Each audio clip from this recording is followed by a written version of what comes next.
We're back for Game 5 of the Dodgeball Game of the Week, and Jed, we're just talking about the No Names team. They have interesting jobs. They do. They showed a lot of intestinal fortitude.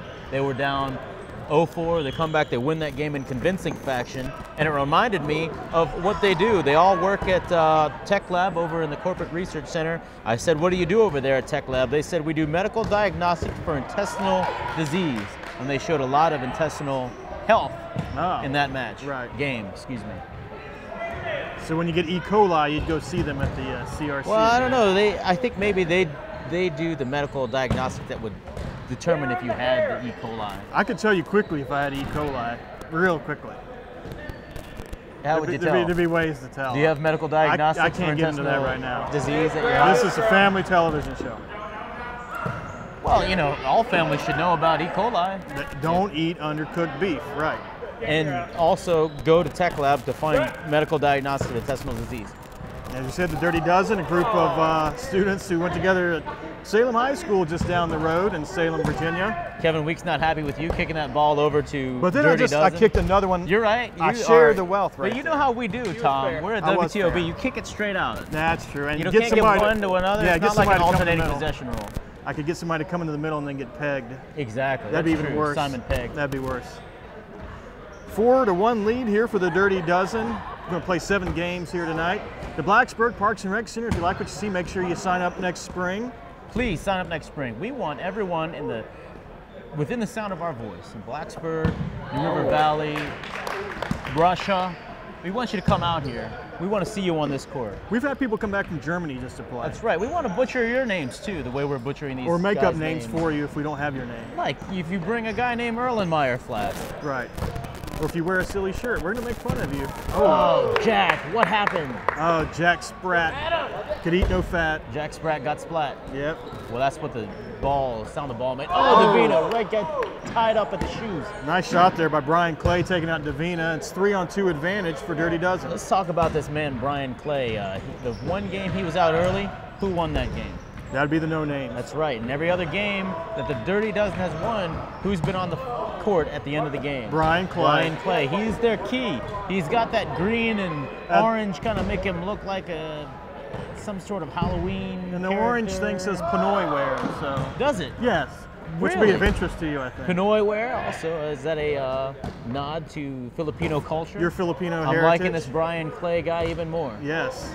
He salutes you Filipinos everywhere. That's kind of a large shirt for a Filipino to wear. That's true. Very large people. Oh, as Joel continues to dance around the last gasp for the No Matt. Names. Is it Matt? Yes, Matt. Oh, Joel could be dancing on the sideline. I'm not really sure if that's what you're referring to. What did David do? David danced. David danced before the Lord. You're right. Yes.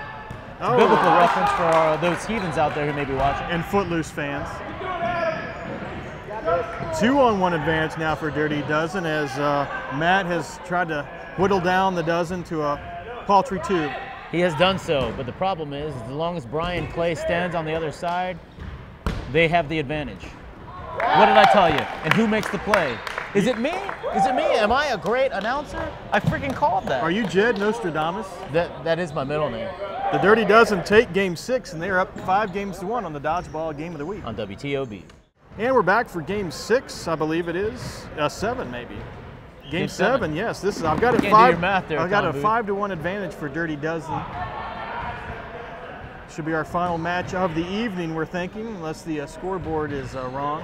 If the scoreboard is right, then we have one more match. Yeah, if you're right, my math's wrong. It's the question of who is more accurate, Tom or the scoreboard. That's why I did not major in math, I guess. We'll see. Tom, as we look at this possibly last game of the match, I think you and I both know that the key for the bullseye to get another win here is to eliminate Brian Clay as early as possible. Yeah, Brian has been the key to this, but I think, again, this game has been closer than the score would indicate, and these are two teams, I think, that aren't going to be cellar dwellers. They both have some talent out there. There's no question. There's no question, and the most important thing, we've been watching dodgeball for a long time, the most important thing is to play with heart. You can have skill, and you can be able to dodge a wrench or whatever it is, but you got to have heart, or else you shouldn't come out to the Blacksburg Rec Center. And two really good eyes, probably. If you got like one eye and a patch, it's not going to work. You never know. I mean, your eye would probably come out and really compensate. be super sensory. Well, I guess in all of our years we've never seen a pirate on the floor. So And I think there's right. a reason for that. Maybe you're right. In the far court there, bullseye. We've got Allison, we've got Davina, and we've got Joel. Joel's still out there. We haven't seen a lot of Joel tonight. It's a deep bench tonight for bullseye. A lot of people out there. They brought about 10 people. Ugh. And dodgeball is a game of 6-on-6, so you got to sit some people out. You wondered why I made that noise. It's because that ball was over here and I had to Oh, kick I it thought a back out. raccoon had gotten in your pants. I would be making more than a That's true. 4-on-3 advantage, 5-on-3 advantage for the Dirty Dozen in the near court. Brian Clay was hiding out there. Joel with a sidearm. He takes out Kent. Kent's going to have a seat. Joel almost got Excuse taken me, out Tommy himself. Warren. Forgive me. Forgive me, Kent and Tommy Warren. Because there's Kent right there. Kent Brockman. Oh, nice dodge by Davina. Wow, I thought it hit her, but I guess she got away with No, that she's one. quick. Like cats. Elusive. Quick Oh, like and there it is. There's the key man. Oh, let's Off see the it. shoe tops, Brian Clay taking a seat. We'll see now what Bullseye can do with this advantage. Joel is now sitting out for no name, so the two ladies are left, Allison and Davina, but let's see if the tide has turned now that Brian Clay is out. Davina is the team captain. As is Kent for the Dirty Dozen in the red sleeveless. Kevin Weeks, blue sleeveless, and red hat, Adam Sexton. Former Salem Spartans in the near court versus the employees of Tech Lab. They are making medical diagnostics for intestinal fortitude. Improving your health everywhere. That's probably their slogan. Tech Lab and you, perfect together. Treat your intestines right. Don't eat greasy food. I've seen a couple balls thrown by no names, though, that the Dirty Dozen have been better off instead of deflecting, catching them and knocking out the girls.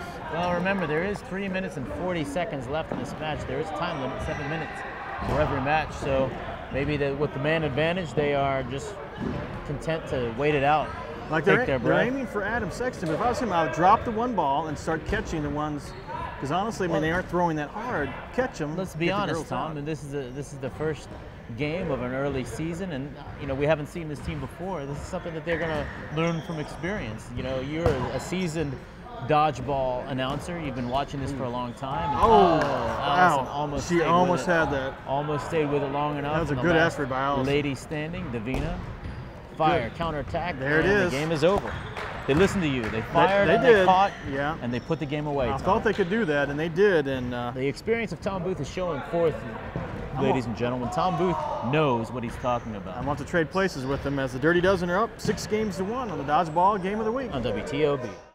Well, though the score, Jed, was 6-1, it seemed like things were a lot closer tonight, and maybe that's because of Brian Clay and his Pinoy Wear t-shirt. Brian Clay was scintillating out there, and I cannot stress enough how much of that power had to have come from the Pinoy Wear t-shirt. We haven't seen a lot of Filipinos out on the court in our years here, but wow. I mean, an orange shirt with no sleeves that says Pinoy on it. For you young dodgeball players at home, get yourself a t-shirt like that. You can perform just like this. It must have given him the power of Corazon Aquino. Well, for Jed Castro, I'm Tom Booth. We'll see you next week. People the power. Dodgeball Game of the Week.